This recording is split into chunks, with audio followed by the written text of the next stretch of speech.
د پښتو ټاپ ټي وي یوټیوب چینل ګرانو لیدونکو مینوالو سلامونه په دې هیله چې روغ او جوړ اوسئ. افغان ځواکونو د پاکستاني ملیشو سکاوټ مینی پوځي مرکز ونیولو.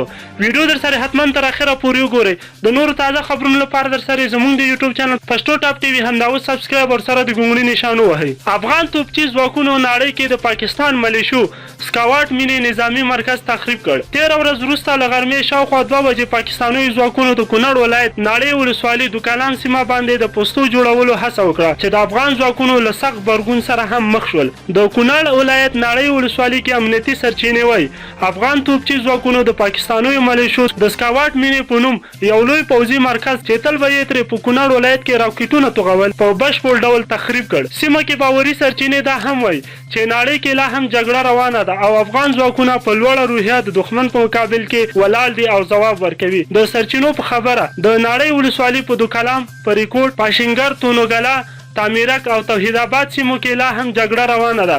تر دې دمه د نښتو پر مهال 20 پاکستاني ځواکونو ته مرګ ژوبله هم اوښتې.